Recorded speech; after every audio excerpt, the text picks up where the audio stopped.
Hello friends, welcome back to the R K pharma rockstar YouTube channel. तर नववर्षाच्या तुम्हा सर्वांना हार्दिक हार्दिक शुभेच्छा आणि तुमच्या सर्व इच्छा आकांक्षा सर्व सर्व पूर्ण हो हीच ईश्वरचरणी प्रार्थना. ठीक आहे. Happy new year all of you. So तुमच्यासाठी न्यू इयर घेऊन आला आहे एक नवीन जाहिरात, ज्यामध्ये आपण फोकस करत असलेला फार्मसी ऑफिसर या पदाची सुद्धा जाहिरात आलेली आहे. ती मिश्रक म्हणून आलेली आहे. ठीक आहे, ती मिश्रक म्हणून आलेली आहे. बघूया काय काय आहे यामध्ये. पुन्हा 255 पदे भरली जाणार आहे, ती पण सरळ सेवा पद्धतीने. लिपिक, वरिष्ठ लिपिक आणि लघुलेखक वगैरे. ठीक आहे, तर बघूया काय काय आहे आणि काय डिटेल्स आहे यामध्ये. बघा, आपण फोकस करत असलेलं मेन जे वॅकंट पोस्ट आहे ती आहे मिश्रक. मिश्रक मीन्स फार्मसी ऑफिसर. यामध्ये टोटल 27 पोस्ट आहे, ज्यामध्ये पे स्केल हे राहील. ठीक आहे, किती? 29,200 ते 92,300. यासाठी क्वालिफिकेशन काय काय आहे, यामध्ये काय काय दिलं आहे तर बघा.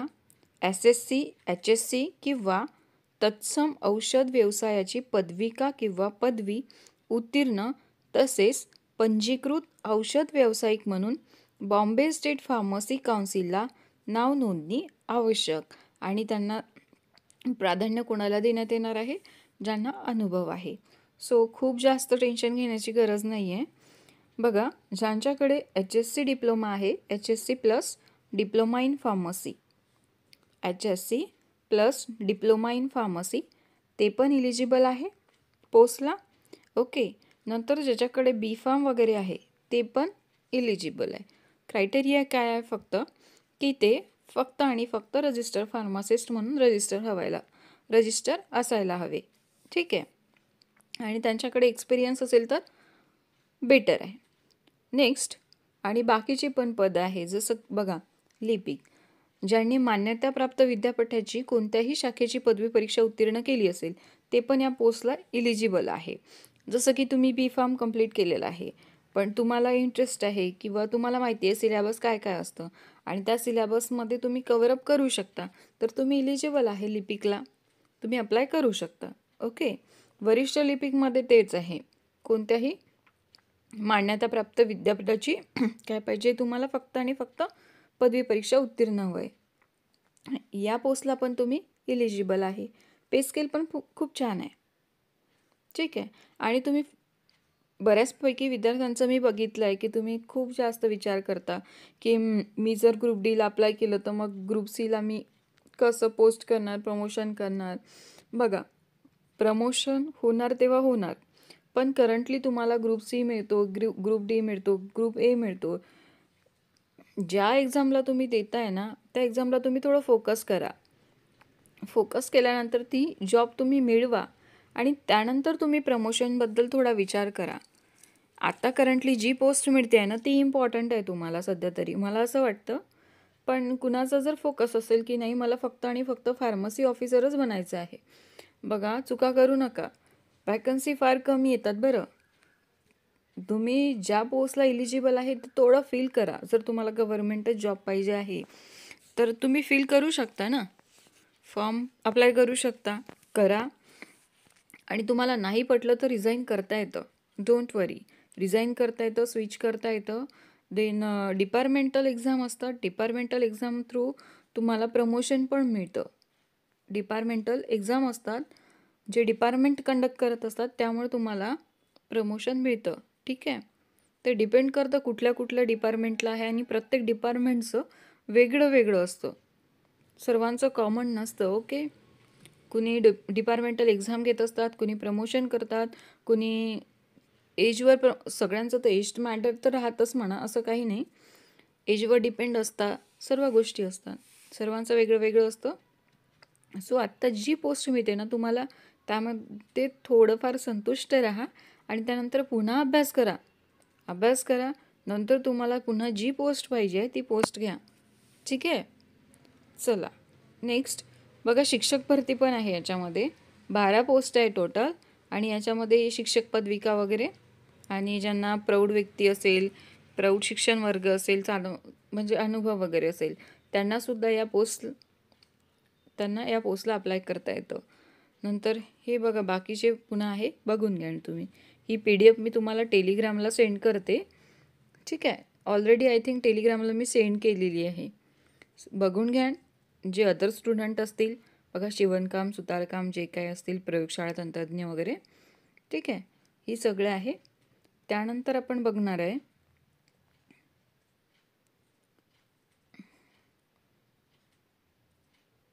बघा, यांनी परीक्षेचा दिनांक काय दिला आहे की संकेतस्थळावर ही फॉलोइंग संकेतस्थळ आहे. या संकेतस्थळावर उपलब्ध करून देण्यात येईल. तसेच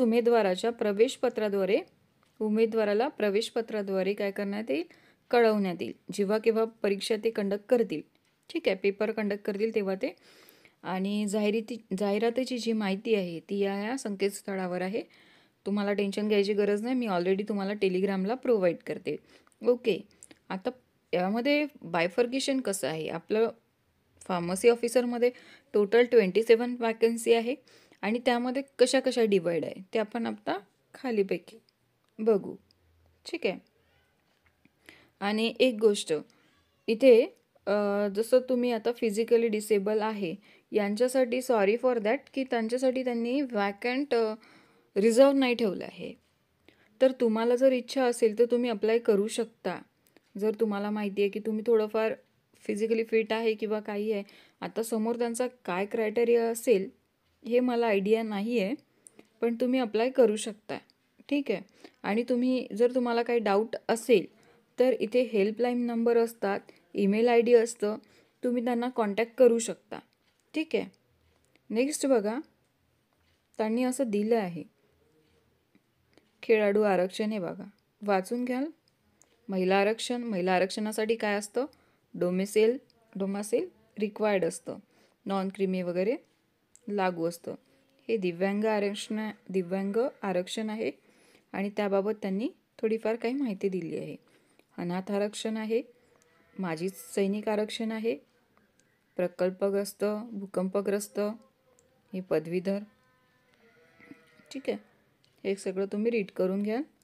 आपण आता बघणार आहे हे बघा काय म्हटलं त्यांनी, शैक्षणिक अर्हता काय दिली आहे.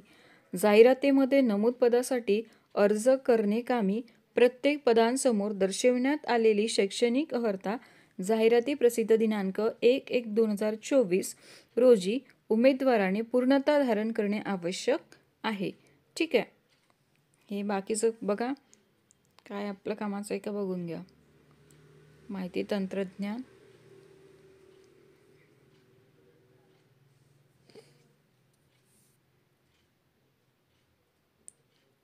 त्यांनी या शैक्षणिक अर्हतेच्या अटी दिल्या आहे की माहिती तंत्रज्ञान तुमचं म्हणजे टेक्निकल वगैरे असेल तर ते तुम्हाला परीक्षा उत्तीर्ण असणं काय आहे आवश्यक आहे. जसं संगणक वगैरे नाही का, ते पण, आणि आपलं टेक्निकलमध्ये पण.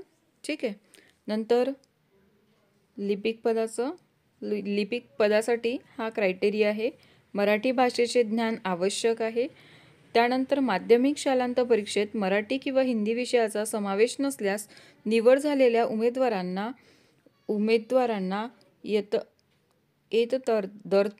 काय आहे मला वाचता नाही, सॉरी, मंडळाची मराठी हिंदी भाषा परीक्षा उत्तीर्ण होणे बंधनकारक असेल.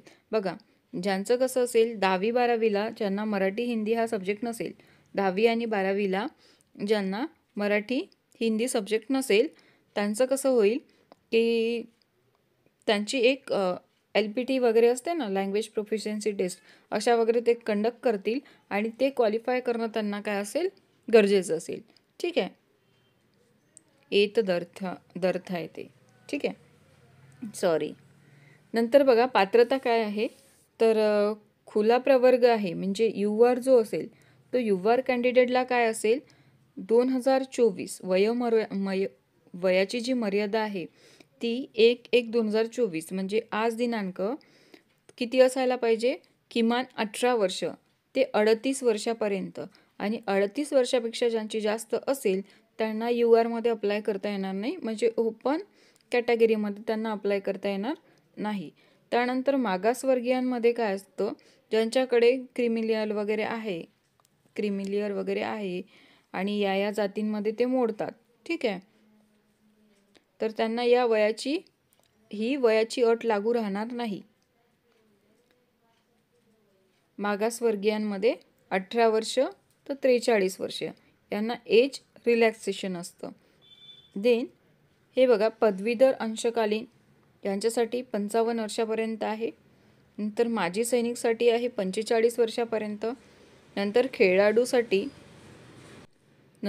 खेळाडू उमेदवार असेल त्यांच्यासाठी 43 इयर्स आहे. नंतर दिव्यांग असेल तर दिव्यांगासाठी आहे 45 वर्ष इतकी राहणार आहे. नंतर भूकंपग्रस्त, प्रकल्पग्रस्त यांच्यासाठी सुद्धा 45 वर्षापर्यंत इतकी सवलत देण्यात आली आहे. नंतर बघा, परीक्षेचं स्वरूप काय काय असणार आहे. तर हे लिपिक आणि वरिष्ठ लिपिकसाठी आहे बघा. मराठी, इंग्रजी, सामान्य ज्ञान आणि बौद्धिक चाचणी व अंकगणित. प्रत्येक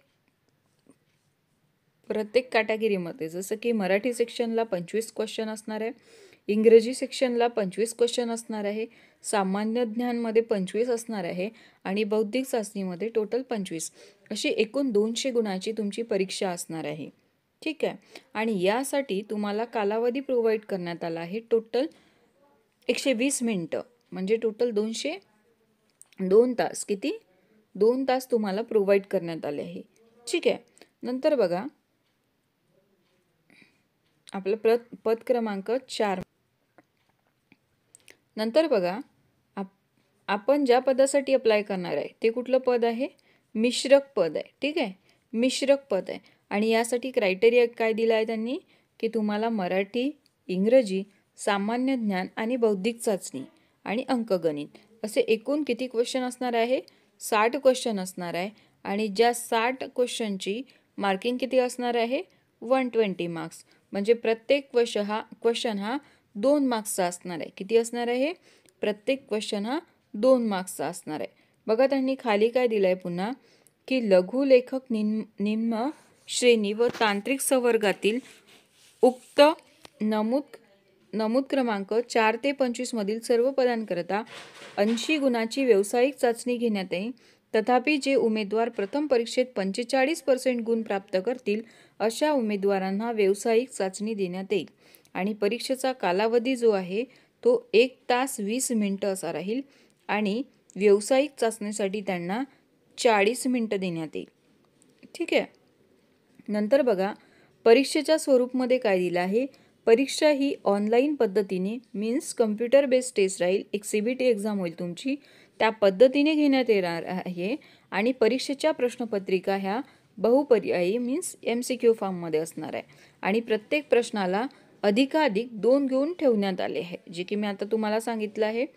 त्यानंतर महाराष्ट्र, नंतर यामध्ये काय दिलं आहे, ही बघा, ही आपल्या कामाची आहे. ही तरतूद आहे XYZ. यामधील तरतुदीनुसार लघुलेखक आणि तांत्रिक संवर्गातील पदांकरिता मराठी, इंग्रजी, सामान्य ज्ञान व बौद्धिक चाचणी या विषयावर प्रश्नाकरिता प्रत्येकी 30 गुण ठेवण्यात आलेले आहे. आत्ताच बघितलं आपण 15 क्वेश्चन असणार आहे आणि त्यासाठी गुण मिळणार आहे आपल्याला टोटल किती? 30 गुण मिळणार आहे. आणि एकूण अशी 120 गुणांची ऑनलाईन पद्धतीने परीक्षा घेण्यात येणार आहे, ठीक आहे. सर्वात आधी तुमची एक CBT एक्झाम होईल, ज्यामध्ये तुम्हाला 60 क्वेश्चन्स राहतील आणि 60मध्ये तुम्हाला 120 मार्क्स किती आहे? मॅक्झिमम 120 मार्क्स आहे. मल्टिप्लाय बाय 60 क्वेश्चन असेल आणि 60 क्वेश्चनला 2 गुण असणार, 2 मार्क्स असणार आणि असं करून ते किती होईल? 120 मार्क्स होईल. आधी तुम्हाला ही परीक्षा क्वालिफाय करायची आहे. 45% मिनिमम तुम्हाला त्यामध्ये मार्क्स पाहिजे आहे. आणि अशाच उमेदवारांना जे तुम्ही फर्स्ट एक्झाममध्ये जी तुमची 60 मार्काची एक्झाम होईल त्यामध्ये जर का तुम्ही CBT एक्झाम क्वालिफाय केलं तरच तुम्हाला 80 गुणाची ही व्यावसायिक चाचणी घेण्यात येणार आहे तुमची, ठीक आहे. असे उमेदवार ज्यांनी 45% फर्स्ट एक्झाममध्ये कव्हरअप केलं आहे. ज्यांनी पास हा क्रायटेरिया केला त्यांचीच जी टेक्निकल एक्झाम घेण्यात येणार आहे. चालेल, ठीक आहे, कळलं. नंतर बघा, नंतर काय दिलं आहे त्यांनी, हे बघा, पुन्हा त्यांनी हायलाईट पण करून दिलं आहे की उमेदवारांनी एकूण गुणाच्या किमान 45% गुण प्राप्त करणे आवश्यक आहे. ठीक आहे.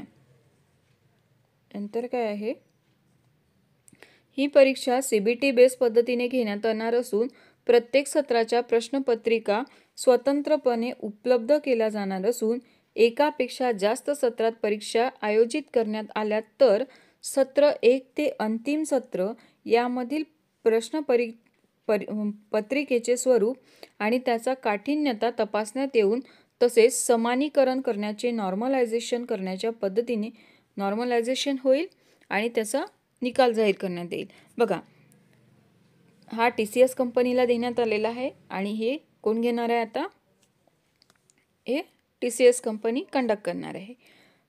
जर एकापेक्षा जास्त तुमच्या सत्रामध्ये जर तुमची पेपर कंडक्ट करण्यात आले आहे, समजा एकापेक्षा जास्त शिफ्टमध्ये जर तुमची एक्झाम कंडक्ट करण्यात येईल तर त्यासाठी ते नॉर्मलायझेशन सुद्धा करतील. ठीक आहे, की काठिण्यता पातळी ओळखल्या जाईल आणि त्यानंतर तुमचं एक्झामचं नॉर्मलायझेशन करतील. ठीक आहे. नंतर काय आहे की तुम्हाला कुठली कागदपत्र हवं आहे एक्झाम द्यायला, तुम्हाला फॉर्म भरताना, फॉर्म फिलअप करताना कुठल्या कागदपत्रांची आवश्यकता आहे ते त्यांनी सांगितलं आहे. बघा, जे काही तुम्हाला असतील, जे काही त्यांनी अर्ज सादर करताना जे काही माजी सैनिक असतील, दिव्यांग असतील, खेळाडू असतील, प्रकल्पग्रस्त असतील, अनाथ असतील, सैनिक असतील, या सर्वांना जे काही तुमच्याकडे कागदपत्र आहे किंवा अदर दॅन या सर्वांसोडून जे आहे त्यांना कुठल्या फॉर्मॅटमध्ये करायचं आहे, PDF फाईल क्रिएट करायची आहे आणि त्यानंतर ते अपलोड करायचं आहे. ठीक आहे. JPG फॉर्ममध्ये अपलोड करायचं नाही. PDF फाईलमध्ये घ्यायचं आणि PDF फाईल क्रिएट केल्यानंतर ती अपलोड करायची. ठीक आहे. नंतर काय करायचं आहे, आणि पुन्हा ही कागदपत्र तुम्हाला आवश्यक आहे.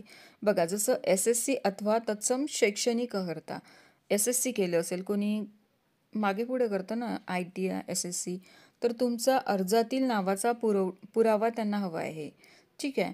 त्यानंतर वयाचा पुरावा, शैक्षणिक अर्हता इत्यादी पुरावा, नंतर सामाजिकदृष्ट्या मागासवर्गीय असल्याबाबतचा पुरावा, आर्थिकदृष्ट्या दुर्बल घटक असल्याबाबतचा पुरावा, अनाथ आरक्षणासाठी किंवा हे जे काही तुमचं आरक्षण आहे, प्रकल्पग्रस्त आहे, भूकंपग्रस्त आहे, नंतर अंशकालीन पदवीधर कर्मचारी आहे, या सर्वांचा पुरावा त्यांना हवा आहे.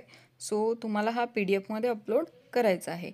नंतर SSC नावात बदल झाल्याचा पुरावा, जसं की एखादा स्टुडंट असतो की ज्याच्या नावामध्ये डिफिकल्टी येतं. समजा एखादं नाव घेऊया आणि त्या नावामध्ये कुणाच्या नावामध्ये A जास्त असतं, कुणाच्या नावामध्ये A कमी असतं, 2 डॉक्युमेंट्समध्ये तफावत असतो फार.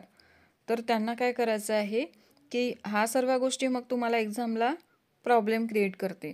ज्यावेळी तुम्ही एक्झाम द्यायला जाताना तेव्हा ते डायरेक्टली तुम्हाला डिस्क्वालिफाय करतात. त्यामुळे त्यांना काय हवं आहे, ऑलरेडीच पुरावा हवा आहे. ठीक आहे. आणि तुम्ही जेव्हा एक्झामला जाताना तेव्हा ते सर्व कॅरी करत जा, जेणेकरून तुम्हाला एक्झाम देता येईल. ठीक आहे मित्रांनो. नेक्स्ट बघा, अर्ज सादर करण्याचा आता केव्हा आहे, दिनांक काय दिला आहे ते आपल्याला बघायचं आहे. आणि जिल्हा निवड केंद्र बघून घ्या एकदा, की विविध जिल्हा केंद्राचा तपशील संकेतस्थळावरील सदर परीक्षेच्या परीक्षा योजना पद्धती या सदरामध्ये उपलब्ध आहे. अर्ज सादर करताना जिल्हा केंद्राची निवड करणे आवश्यक आहे. जिल्हा हा तुम्हालाच निवडायचा आहे. नंतर जिल्हा केंद्र निवडीच्या प्रक्रिया पूर्ण न केल्यास उमेदवाराने अर्जांमध्ये दिलेल्या कायमस्वरूपी रहिवास पत्त्याचे आधारे संबंधित महसुली मुख्यालयाच्या जिल्हा केंद्रावर किंवा नजीकच्या जिल्हा केंद्रावर प्रवेशपत्र देण्यात येईल. याबाबत शासनाने त्या वेळीचे धोरण व निर्णय अंतिम राहतील. ठीक आहे, असं काही खास नाही. नंतर परीक्षेचा शुल्क ॲज इट इज आहे. खुला प्रवर्ग असेल त्यांच्यासाठी 1000 रुपये आणि आर्थिकदृष्ट्या बाकी रेस्ट ऑफ जे आहे अदर दॅन ओपन त्यांना 900 रुपीज. ओके. नंतर बघा, माजी सैनिकांना शुल्क आकारले जाणार नाही आहे, ते फ्री ऑफ कॉस्ट आहे. नंतर हा नॉन रिफंडेबल आहे, हा कुठल्याही प्रकारे परतावा होणार नाही आहे या फीजचा. ठीक आहे. नंतर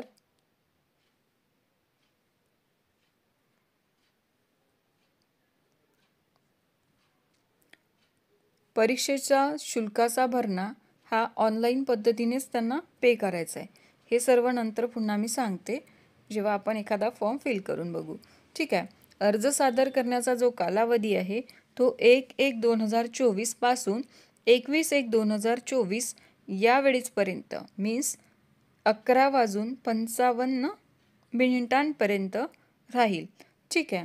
नंतर शुल्क भरण्याचा अंतिम दिनांक जो आहे तो सुद्धा 21/1/2024 11:55 दिलेला आहे.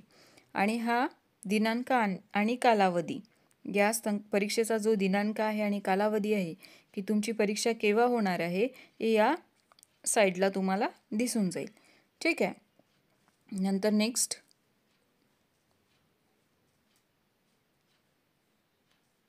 त्यांनी हा क्रायटेरिया लिहून दिले आहे की तुमची निवड कशा पद्धतीने होणार आहे, काय क्रायटेरिया असणार आहे. ठीक आहे. नेक्स्ट बघा, आणि हे प्रवेशपत्र तुम्हाला एक्झामच्या बिफोर 10 दिवसाआधी तुम्हाला कळून जाईल. ठीक आहे. सर्वसाधारण 10 दिवसा अगोदर तुम्हाला उपलब्ध करून देणार आहे या संकेतस्थळावर. ठीक आहे. नेक्स्ट बघा, परीक्षेचं प्रवेश तुम्हाला माहितीच आहे कशा प्रकारे असतं. आणि आता बघणार आहे आपण या लिपिकमध्ये आहे. जर तुम्ही इंटरेस्टेड असाल, सिलेबस सेम आहे. जर बघा लिपिकमध्ये असेल, तुम्ही ट्राय करणार असेल तर या पद्धतीने त्यांचं विभाजन आहे की अजामध्ये इतक्या वॅकन्सी आहे, अजमध्ये इतक्या आहे, विजामध्ये 5 आहे, भज बमध्ये 3 आहे. ठीक आहे. 125 एकूण जागा आहे. URमध्ये टोटल 27 आहे. OBCला 33 आहे. हे काय आहे, एक सेकंड, आदुघ बघून घ्या काय आहे ते. यामध्ये 12 आहे, विमाप्रमध्ये 4 आहे, भजडमध्ये 4 आहे आणि भजकमध्ये 5 आहे. अशा टोटल बायफर्गेशन आहे, तुम्ही बघून घ्या. ठीक आहे. बघा इथे सर्वसाधारणमध्ये, महिलामध्ये, माजी सैनिक असेल, भूकंपग्रस्त असेल, या सर्वांमध्ये असं डिवाईड केलेलं आहे. आणि यांनी सरळ सांगितलेलं आहे बघा, जसं लिपिकमध्ये सांगितलं आहे की 5 पदे हे आरक्षित होत आहे फॉर दिव्यांग आणि एक पद आहे हे अनाथ मुलांसाठी राखीव करण्यात आलं आहे. ठीक आहे. नेक्स्ट बघा, वरिष्ठ लिपिकमध्ये सुद्धा आहे, हे तुम्ही बघा. आम्ही फोकस करतो आहे फक्त आणि फक्त फार्मसी वॅकन्सीला. बघा हे आहे मिश्रक मीन्स फार्मसी ऑफिसर. यामध्ये या सर्व कॅटेगरीला टोटल 27 वॅकन्सी आहे. जसं की ओपनमध्ये 9 आहे आणि बाकीच्या ज्या कास्ट आहे त्यामध्ये बघा 4, 2, 1, 1, 1, 0, 0, 6, 3 अशा बायफर्केट केलेल्या आहे. तर हा काय आहे, एक सेकंड, या पद्धतीने या वॅकन्सीला डिवाईड करण्यात आलं आहे. तुमची जी कास्ट आहे अकॉर्डिंग तुम्ही फिल करू शकता आणि बघू शकता की कुठल्या कास्टला किती आहे. आपण मी ओपनचंच बघते की ओपनमध्ये आणि ज्यांच्या कास्टमध्ये बघा इथे 0-0 आहे भजड आणि विमाप्रमध्ये. ज्यांच्या कास्टमध्ये अजिबात जागा नाही, घाबरू नका, तुम्ही ओपनला अप्लाय करू शकता. ठीक आहे. ओपनमध्ये 4 वॅकन्सी आहे नंतर तुम्ही महिला असेल त्यामध्ये तुम्ही अप्लाय करू शकता, 3 वॅकन्सी आहे. त्यानंतर माजी सैनिक असेल तिथे तुम्हाला पुन्हा आरक्षण दिलं जाईल. ठीक आहे. सो या पद्धतीने आपलं मिश्रक हे पद आहे. आणि अनाथसाठी जागा आहे नाही आणि दिव्यांग व्यक्ती आहे त्यांना आरक्षण लागू नाही. तो ॲज अ नॉर्मल कॅन्डिडेट तुम्ही तिथे फॉर्म फिल करू शकता. ॲज अ नॉर्मल कॅन्डिडेट तुम्हाला आरक्षण लागू होणार नाही. तुम्ही फॉर्म फिल करू शकता. ठीक आहे. इफ यू आर कम्फर्टेबल तर तुम्ही फॉर्म फिल करू शकता. त्यानंतर बघा इथे शिक्षक भरती आहे. जे शिक्षक भरतीसाठी प्रयत्न करत असतील त्यांनी हे बघून घ्या. ठीक आहे. नेक्स्ट बाकी काहीही नाही. सो मला तरी वाटतं आजपासून आपण मिश्रक या फार्मसी ऑफिसर या पदासाठी आपण पुन्हा एक मॅरेथॉन कंडक्ट करूया. टेस्ट सिरीज सुरू करूया. MCQ फॉर्ममध्ये अभ्यास करूया. ॲज वेल ॲज MCQ फॉर्म पण होईल, मॉक टेस्ट पण होईल. त्यानंतर मॅरेथॉन पण कंडक्ट करण्यात येईल आणि मराठी, इंग्लिश, ग्रामर, त्यानंतर मॅथ्स, रिझनिंग आणि GK होईल तेवढं पण नॉन फार्मा जो पार्ट आहे, अदर दॅन फार्मा पार्ट जो आहे तो पण आपण कंप्लीट करण्याचा प्रयत्न करूया. देन फार्मसी आपलं तर सुरूच आहे ना. फार्मसी कॅटेगरीमध्ये पण आपण व्यवस्थितपणे भर द्यायला हवा. कारण आपण जर का नॉन टेक्निकल पास केलं तरच आपल्याला टेक्निकल एक्झाम देता येणार आहे. हा पण तुम्ही थोडं केप्ट इन माइंड, थोडं माइंडमध्ये ठेवा. ठीक आहे. So thank you friend for watching this class. नववर्षाच्या हार्दिक शुभेच्छा अगेन. आणि आजपासून पुन्हा तुम्ही अभ्यासाला लागा हीच विनंती. बघा तुम्ही अगदी वेळेवरती मला 2 दिवसापूर्वी मेसेज केला आहे भरपूर विद्यार्थ्यांनी की मला ही PDF पाहिजे आणि मी एकदा वाचून ती कंप्लीट करून मी एक्झाम पास करून घेईन. आणि माझ्यासाठी ही एक्झाम इम्पॉर्टंट आहे. जर का तुमच्यासाठी खरंच ती एक्झाम इम्पॉर्टंट आहे तर मला तरी वाटतं तुम्ही त्या नाही निदान खूप जास्त म्हणत नाही आहे, नाही निदान तुम्ही 2 महिने तरी त्या एक्झामला द्या. नाही निदान 2 महिने तरी त्या एक्झामला द्या. तुम्हाला काय कळेल 2 दिवसामध्ये? ही कॉलेजची एक्झाम नाही आहे मुलांनो. कॉलेजची एक्झाम एका रात्रीच्या अभ्यासामध्ये तुम्ही पास आऊट करू शकता. काही लिहिलं ना तरी, थोडंफार जरी लिहिलं ना, डेफिनेशन लिहिलं, तुम्ही एक्झाम्पल लिहिलं, एखाद्या क्लासमध्ये अँटी कॅन्सर ड्रग विचारला, अँटी कॅन्सरचं थोडंफार क्लासिफिकेशन देऊन दिलं, त्याच्यानंतर तुम्ही एक्झाम्पल लिहून टाकले, तुम्हाला 5 मार्काचा क्वेश्चन विचारला असेल तिथे 2 मार्क्स तर देतील ना ते. पण इथे असा काही चान्स नाही ना. एकदा तुम्ही MCQ फॉर्म चुकवला, सरळ रॉंग, तिथे काही कॉम्प्रोमाइज होत नाही. असं नाही की तुम्ही चुकीचा केला म्हणून तुम्हाला 1 मार्क्स आणि ज्यांनी बरोबर केलं आहे टिकताना 2 मार्क्स, असा काही क्रायटेरिया नसतो इथे. सो तुम्ही नाही निदान त्या एक्झामला 1-2 महिने द्या. खूप जास्त तर म्हणत नाही आहे ना मी, पण तुम्हाला बेसिक गोष्टी शिकावं लागेल. बघा तुम्ही आता B फार्मा स्टुडंट असेल, काही D फार्मा स्टुडंट असेल, ज्यामध्ये तुमचं मराठी आणि इंग्लिश केव्हाच सुटलेलं आहे. 11-12 नंतर तुम्ही या गोष्टीमध्ये गेलेच कुठे आहेत? ना तुम्ही इंग्लिश बघितलं आहे, ना मराठी बघितलेलं आहे, ना तुम्ही GK GS आणि आणखी कुठलं राहिलं आपलं मॅथ्स अँड रिझनिंग काहीच बघितलेलं नाही आहे. सो त्यांनासुद्धा वेळ द्या. तुम्हाला कॉन्फिडन्स असतं, मला माहिती आहे की फार्मसी इझिली आपण सॉल्व करून घेऊ, पण तुम्ही इतका डीपमध्ये अभ्यास करतच नाही ना की तुम्ही फार्मसी गेल्या तुम्ही फार्मसीची एक्झाम, फार्मसीमध्ये जे क्वेश्चन तुम्हाला विचारलेले आहे ते तुम्ही गेल्या सॉर्ट आऊट करून घ्याल. नाहीतर करून बघा, लास्ट इयर जी एक्झाम झाली आहे किंवा आता ZP एक्झाम झाली आहे त्यामध्ये जे फ्रेशर स्टुडंट आहे त्यांनी ट्राय करून बघा की इतक्या डीपमध्ये तुम्ही तरी अभ्यास करता का कधी. सो थोडं इमानदारीने थोडा प्रयत्न करा, नक्की यश येईल. ठीक आहे. आणि काही अडचण असल्यास तुम्ही मला टेलिग्रामला पर्सनली विचारू शकता. हाय, हॅलो, बाय, जेवण झालं का असं वगैरे नाही. ठीक आहे. ह्या सगळ्या गोष्टी नाही विचारायच्या. तर तुम्हाला विचारायचं काही एक्झाममध्ये काही प्रॉब्लेम आला तर तुम्ही मला विचारू शकता. जी काही हेल्प होईल, PDF असेल माझ्याकडे मी PDF देईल, हँड रिटन नोट्स असेल ते प्रोव्हाइड करेल, जे माझ्याकडनं होईल ते मी तुम्हाला प्रोव्हाइड करेल. ठीक आहे. सर तुमचं काम आहे सर ते शेवटी की तुम्ही अभ्यास कसा करावा, त्याचं नियोजन काय असायला पाहिजे.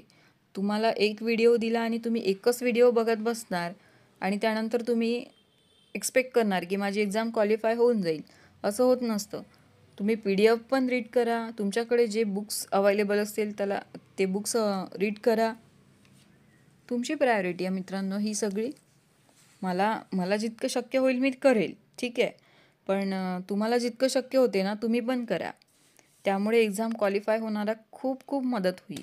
आणि मला माहिती आहे माझ्या क्लासमधनं असे भरपूर काही मला विद्यार्थी आढळून आले की ज्यांचं ZP सिलेक्शन होणार म्हणजे होणार. मला आढळलं आहे असं. पण बघूया त्यांनी कुठे अप्लाय केला आहे काय, मला अजून त्यांच्याबद्दल खूप काही इन्फॉर्मेशन नाही आहे. पण त्यांनी नेमकं कुठे अप्लाय केलं आहे आणि काय मला माहीत नाही. पण ऑल द बेस्ट सर्वांना.